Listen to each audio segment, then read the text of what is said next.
Holmes, poor little Wiggins needs our help.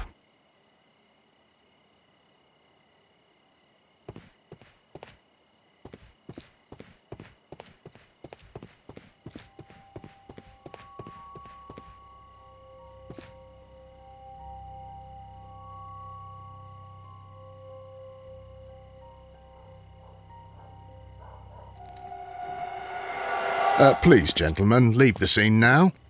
Oh, Mr. Holmes, is that you? Good evening, Constable... Constable Marrow. I was here with Inspector Aberline during the Ripper case, Mr. Holmes, back in '88. But then this is nothing like that case. With this one, we've got the murderer, the weapon, and the statements, which speak for themselves. Of course, Marrow. But you know that appearances can sometimes be deceiving. Who were the victims? The two men here, both shot.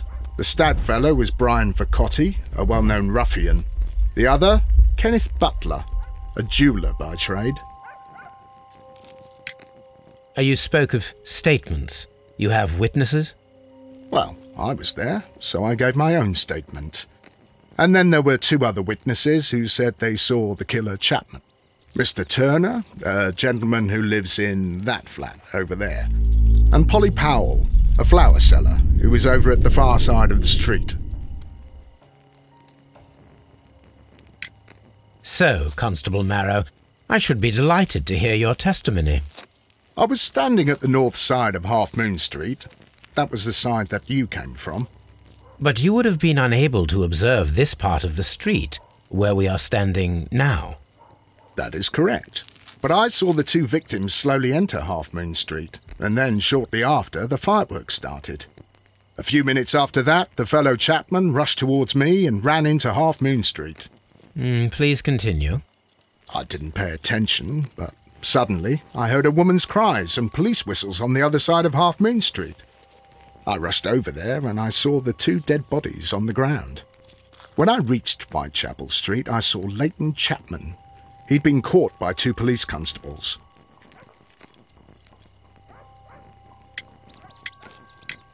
Did you hear the shots?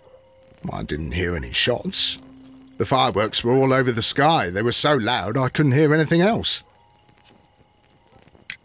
What were the fireworks in honour of, Constable? Well, today's Queen Victoria's birthday, Mr. Holmes. Ah, yes, I appear to have lost track of the days. It is May now, of course. Constable Marrow, what else caught your attention while you were running through Half Moon Street? I saw nothing but rats, and I took the time to light every corner with my lamp. Did you happen to look up at Mr. Turner's window when you were on Half Moon Street at that time? Yes, I saw that the window was open, but no one was there. It was dark in the room. Constable, your statements have been of great value to me.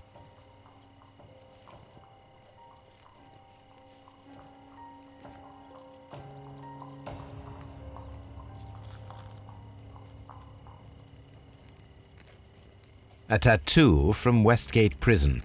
Vercotti must have done some time there.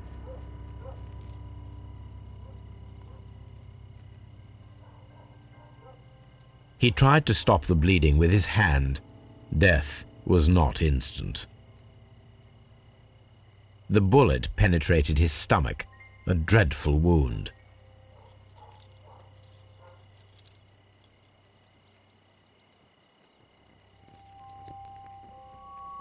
Brian Vercotti suffered greatly. What a terrible way to die.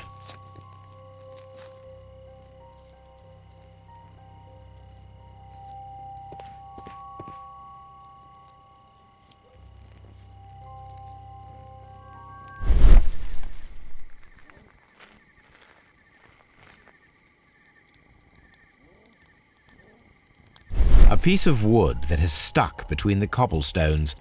Let us take a closer look.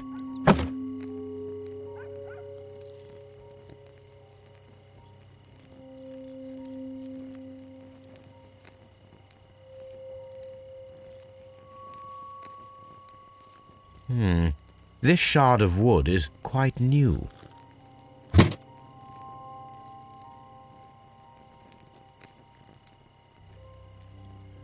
The bullet struck his head. This man didn't stand a chance.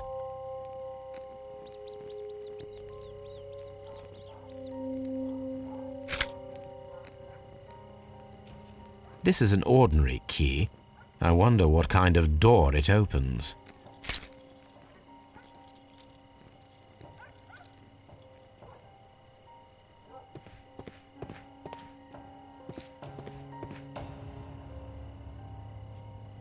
I'll do anything to save my brother, Mr. Holmes.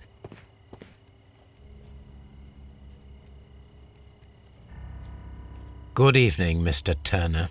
I heard Constable Marrow reply to you as Mr. Holmes. Are you that detective gentleman? I've heard of you. And, well, I know things about this evening.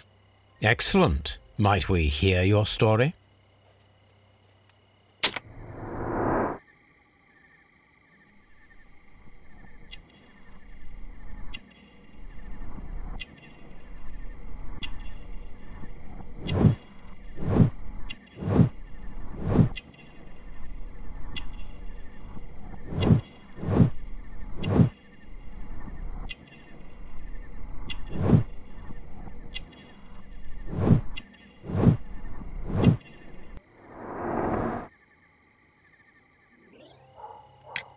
Could you tell us everything that you may have seen or heard?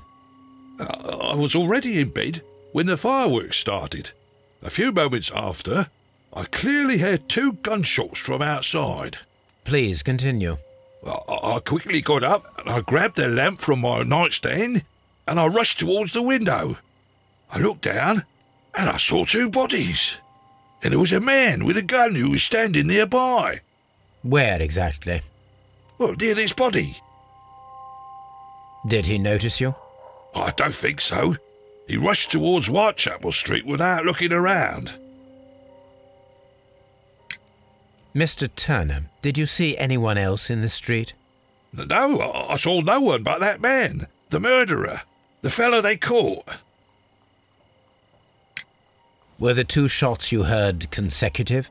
Yes, there was a very short pause between them, and they sounded different somehow. It seemed to me that the second shot was louder than the first. That is an interesting comment. Mr. Turner, what were your actions after you stepped up to the window?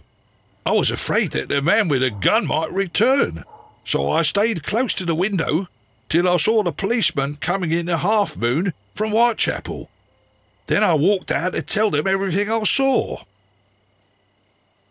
You have helped us a great deal, Mr. Turner.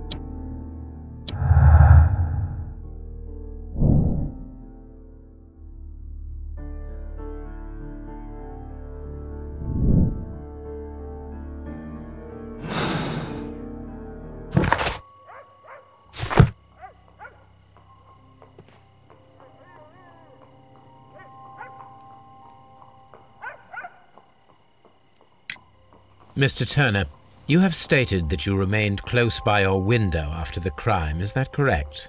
Oh, yes, Mr. Holmes. I stayed at my window until the policeman arrived to examine the dead bodies.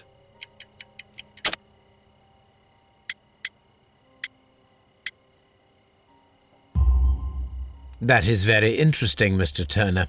Constable Marrow stated that he did not see anyone at the window when he was running through Half Moon Street. Well, I think Constable Marrow and me, we might have been distracted by the whistles and shouts coming from Whitechapel. We could have missed each other somehow. You understand what I mean? It was a bit of a stressful moment, to tell you the truth, sir. Allow me to form my own theories, Mr. Turner. Would you mind showing me the view that you had from your window? Not at all, Mr. Holmes. Please, follow me. Mr. Turner appears to live very modestly.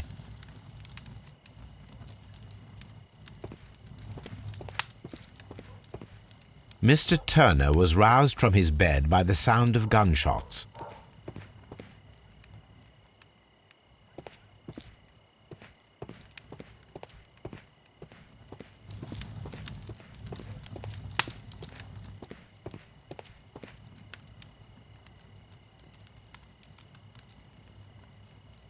This kitchen knife is quite sharp.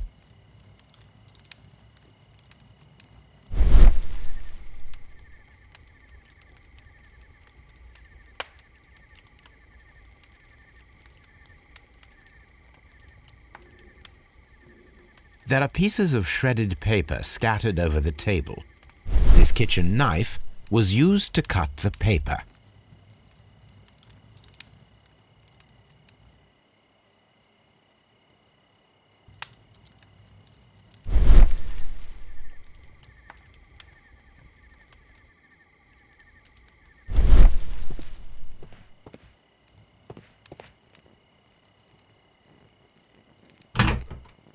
So, that's the view Mr. Turner had when he opened the window. The dead body of Kenneth Butler.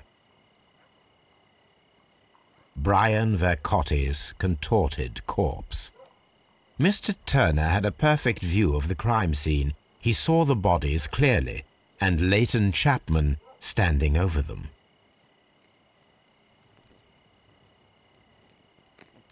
Anything else you would like to know, Mr. Holmes?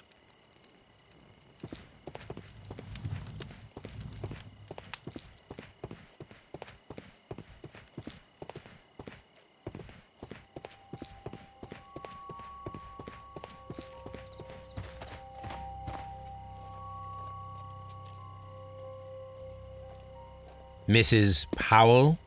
What do you want? My name is Sherlock Holmes. I'm assisting the police with their investigation of the crime that took place this evening. Well, I've already gave my testimony, but very well. Could you tell us everything that you may have seen or heard?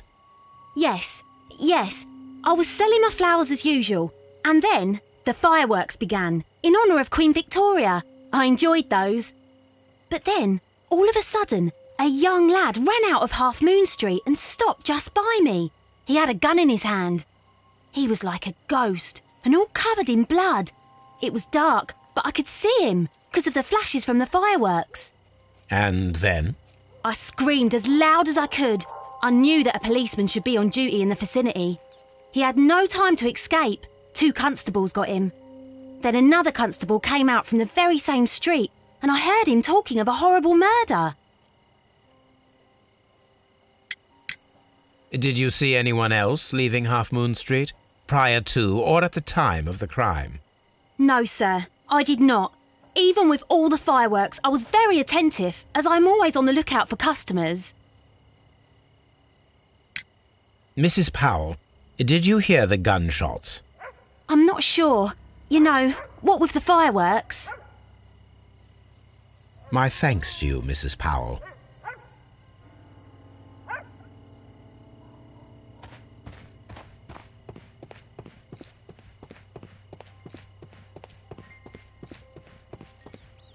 It would be my pleasure to assist you with your investigation, Mr. Holmes.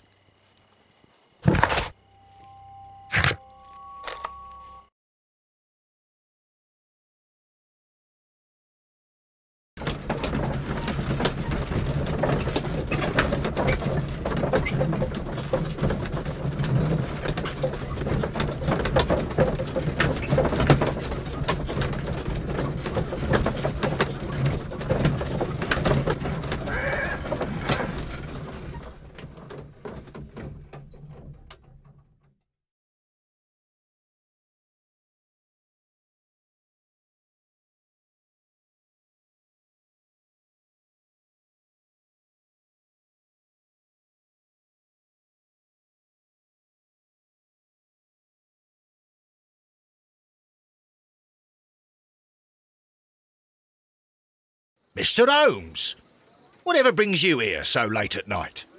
I'm interested in the case of young Leighton Chapman. He was arrested earlier this evening and accused of a double murder. I beg your pardon? That case is quite clear to the police. Or are there any new facts that we don't know about?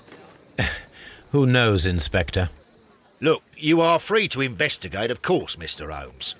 Chapman was arrested with a revolver in his possession, which you can find in the evidence room. The suspect himself is in custody. Did you find anything else on his person? A few personal belongings. Nothing particular, Mr. Holmes. Thank you, Lestrade.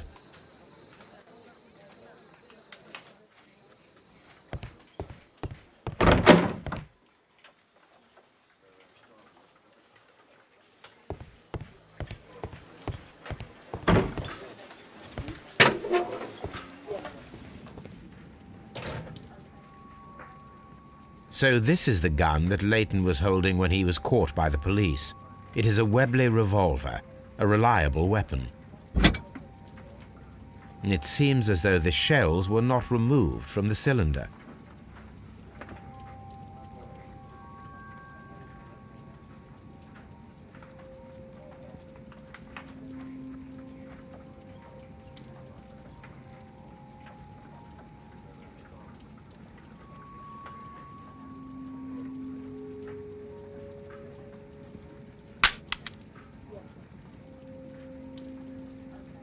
Two out of the 6 shells have been fired. There were 2 shots. A cheap watch, bought with his own money, no doubt.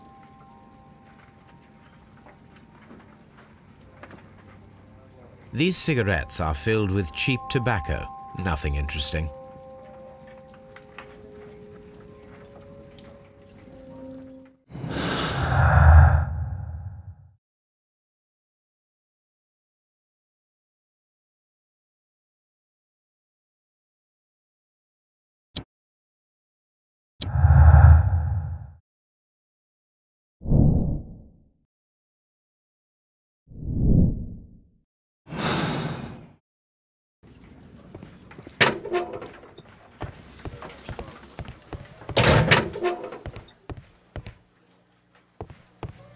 Please escort this suspect for interrogation.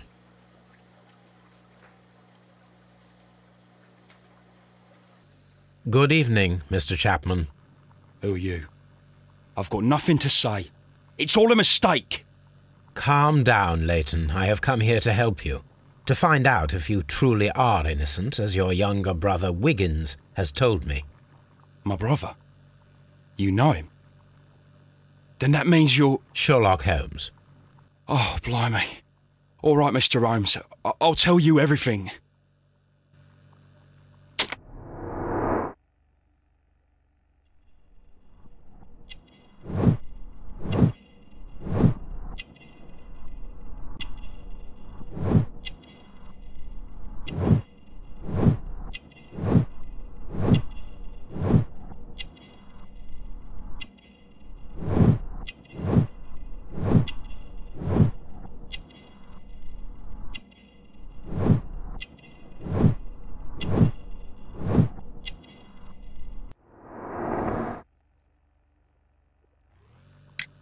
Good. Tell me your account of what happened. I left my work and I hurried up to see the fireworks in Whitechapel. I was late, so I decided to cut through Half Moon Street. I saw the first fireworks light up in the sky. I bumped into a constable on a corner before entering Half Moon. Then suddenly, what with all the firework flare, I saw 2 men. They were both lying flat in the middle of the street. I stopped where I was. I thought about turning back to the police, but as I was thinking of that, I saw a third person. He was leaning over the body that was furthest from me. The second I saw him, he raised his head and he stared at me. In a flash, I saw his gun, but he made a dash for it instead and he escaped through Whitechapel Street. So you might still have had time to return to the constable. I panicked. I didn't know what to do. Anyway, I approached the bodies just to see if they were still alive. I saw that one had blood pumping out of his stomach. He was dying.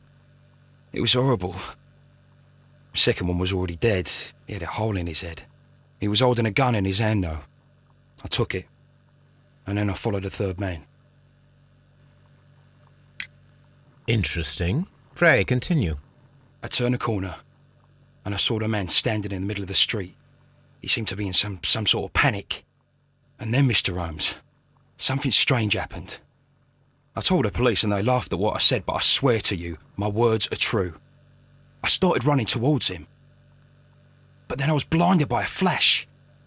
It was so bright that I hardly saw anything for a good dozen seconds. But I kept running forward. As I arrived in Whitechapel, I heard a woman screaming. And then I was caught by the police. But there wasn't a trace of that man. Of course, then they found a gun and all that blood. I couldn't see the murderer escaping and all that mess. Perhaps I was still half-blinded at that moment. A thrilling account, my young man. Leighton, are you able to describe the person whom you saw standing in Half Moon Street? Well, I wasn't able to see his face at all. It was too dark, and he was too far away. I could see his silhouette. And what about that? Nothing so special. He was wearing a jacket. He was quite average in size and his weight. I see. Was there anything else that struck you at the time? No. But perhaps... It's strange, but I can't remember the sound of his footsteps as he was running away. Perhaps it was because of the fireworks or the surprise of me seeing him. Leighton, I confess I am puzzled. Why should a young lad like you take a gun from the hands of a dead man and set off in pursuit of a probable killer? I know. I keep wondering that, but at the time it was like a reflex. A criminal ought to be arrested, and he was armed. You were willing to risk your life. That was a little foolish, unless you wanted revenge. No, Mr. Holmes. I was just being brave and stupid.